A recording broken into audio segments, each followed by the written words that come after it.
is rather odd that the third-ranking official in your office leaves it to go to a local prosecutor's office to prosecute this case. Justice Department had nothing to do with that person going. He was the principal deputy to the third-ranking person like in the Caesar's department. wife, it's important that your department be above reproach, and clearly it's not. Republican Congressman Tom McClintock, California, having a spirited back and forth with Attorney General Merrick Garland last week at a hearing billed to examine how the DOJ has become, quote, politicized and weaponized under the leadership of Attorney General Merrick Garland. The allegation McClintock was making there that because a former high-ranking DOJ official now works for the Manhattan DA's office and was part of the team prosecuting Trump, it's evidence, or at least seems to be evidence, of a wider conspiracy in which the local DA is doing the bidding of the president himself. But remember, it's a case that the feds could have brought themselves against Trump, and with more justification in federal court, since Michael Cohen was charged for it, but they didn't. One of the talking points for those who think the case should not have been brought at all in Manhattan is that. We'll talk to Congressman McClintock live in a moment, but regular viewers of this show know I am one of those people, right? Very critical of Manhattan DA Alvin Bragg's prosecution of Donald Trump. I continue to believe that the hush money case should never have been brought. An 8-year-old case which the feds passed on, brought, in my view, to cover Bragg's own back with his constituents who are angry that he passed on bringing a criminal fraud case against Trump. And while the basics of the case were somewhat clear-cut, I also don't think it was the kind of case based on a novel legal theory in New York that should be brought against the former president and current Republican nominee. I also said I thought that the presiding judge, Juan Merchan, should have recused himself for giving small donations to Democratic causes, including a $15 donation to President Biden's 2020 campaign. I thought the appearance of bias was an issue, even though I think in the end, Judge Merchan was quite fair to both sides. But I also believe that it is very hard to rationally argue that the DOJ is somehow weaponized against Republicans, considering all the Democrats, including his son Hunter Biden, who either have been currently or are being prosecuted or investigated by the Justice Department.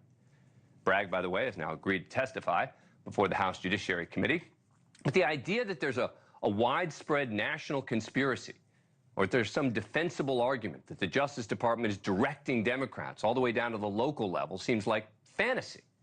But that doesn't mean I'm not open to hearing the arguments. And so joining me now is Congressman Tom McClintock, Republican from California. Congressman, thanks so much for coming on the program. Appreciate it. What do you think I am missing here?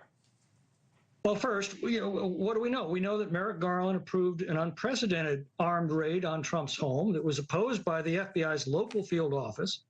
He appointed Jack Smith as special counsel despite a long record of prosecutorial abuse to pursue unprecedented charges against Mr. Trump in a constitutionally suspect manner that's now being challenged.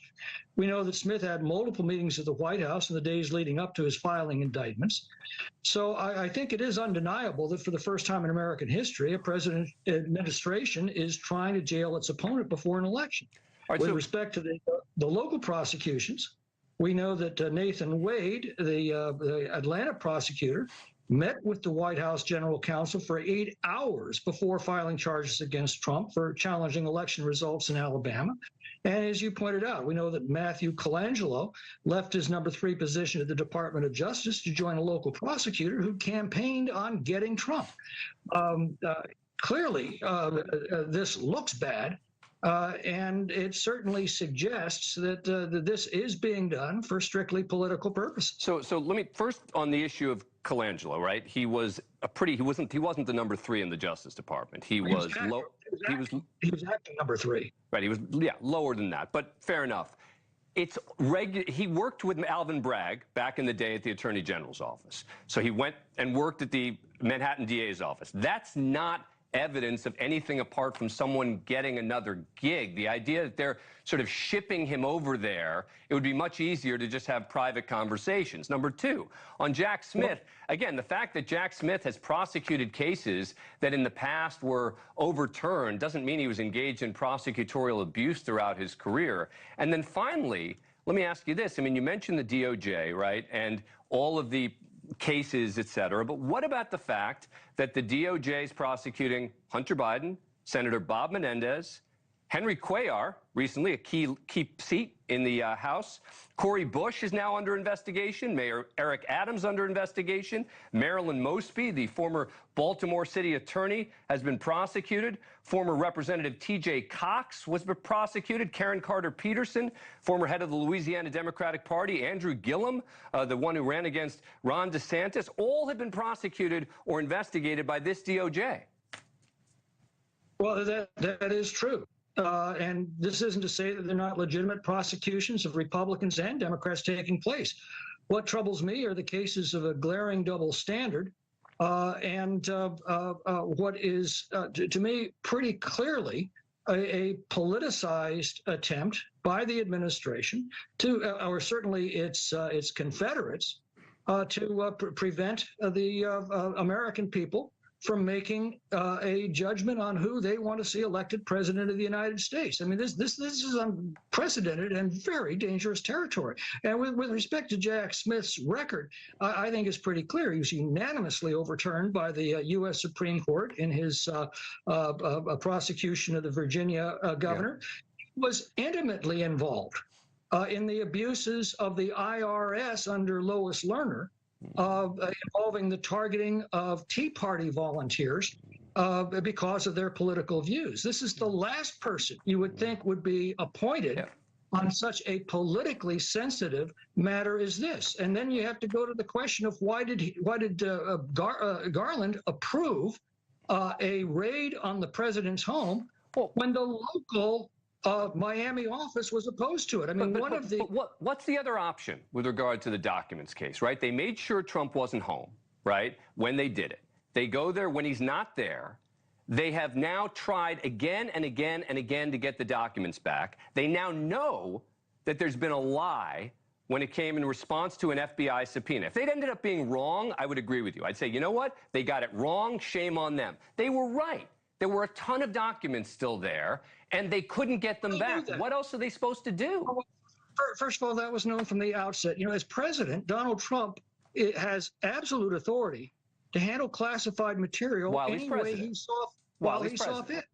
Well, and under the president, and by the way, as vice president, Joe Biden did not have that authority. That authority is unique to the president and no other public official. That's not true. The vice president does have authority to declassify documents as well. He can only, no, that's wrong. He can only declassify documents that he himself has ordered classified. The president is the only one who has the authority to handle classified material in any way he sees fit. But he's not president anymore.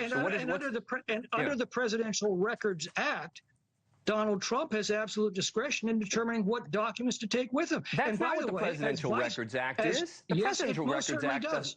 The Presidential Records Act doesn't say that the president can take home whatever documents he wants. Look at the Clinton case. That was decided in the Clinton case. That was about Bill Clinton writing his own. That was about Bill Clinton writing his own notes for a book and whether he'd be able to take those home. Which were classified, and the court said that under the Presidential Records Act, it is the president who has sole discretion to make those decisions for themselves. Now, and by the way, as vice president, again, as vice president, Joe Biden did not have that authority. And yet, soon after declaring his candidacy, Donald Trump is prosecuted for having classified documents at Mar-a-Lago. He's prosecuted for not turning them over. And Joe Biden gets a pass for having and sharing classified documents in his office. And it's not a question of turning them over. Every person has the right to assert what they believe are their constitutional rights. But he didn't assert that right. He lied. He lied. He didn't assert any rights. What did he lie about? He lied about whether he had more documents at his house. Well, Joe Biden did the same thing. No, he didn't. Yes, he did. One is prosecuted, the other isn't. And should we also mention the DOJ's decision not to prosecute Hillary Clinton in far more damning circumstances? This is what troubles me, is the unequal application of the law. That is the central feature of American justice, that circumstances in similar cases is handled similarly. This is certainly not the case here, and it all comes down to a question of politics.